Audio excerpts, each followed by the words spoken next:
The 2020 race is heating up, and Democratic candidate Michael Bloomberg is already eyeing Super Tuesday. The former New York City mayor is ditching early voting states like Nevada and South Carolina and instead focusing on states with the largest number of Democratic delegates like California, New York, Texas, and Florida.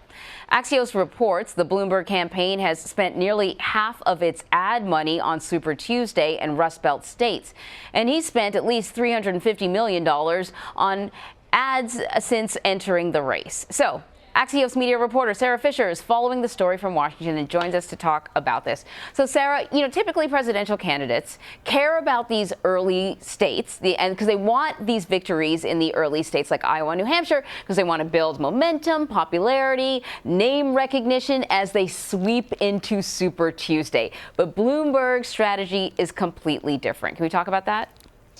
That's right. It's completely different. I think what he wants to do is surpass the early voting states, head right into Super Tuesday with as clean of a record as possible. Remember, if he were to partake in those early voting states, it would mean that he'd have to engage those states more. He'd have to participate potentially in some debates. What he wanted to do is just to head into the states with the most delegates, some of the big Super Tuesday states, and be able to come in clean with a record that is only bolstered by ads that he pays for, not tons of earned media that he can't control. Mm-hmm. And so, we've talked a lot about the TV spending that he's doing, but he's doing a lot of spending online as well. And some have actually accused him of, trying to buy the election because he's kind of circumventing the traditional routes, if you will. I'm wondering how his spending compares to other presidential candidates.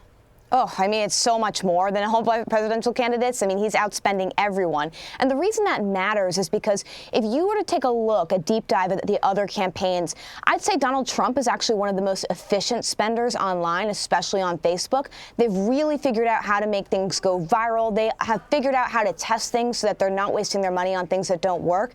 But at the end of the day, that efficiency just might not matter if Bloomberg's able to spend them by 5, 6, 7 amounts. And so what people are alleging that he's just able to buy the election, I understand that sentiment. If he's going to be able to pour as much cash in as possible, he might not even need the perfect strategy.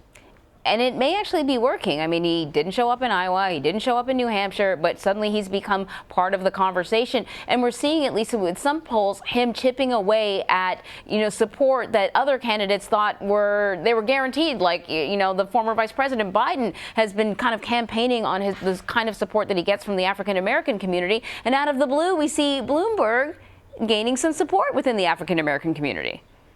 That's right. And part of it could be that he's rising in national polls because he's gaining momentum in some of those Super Tuesday states where he's investing in advertising.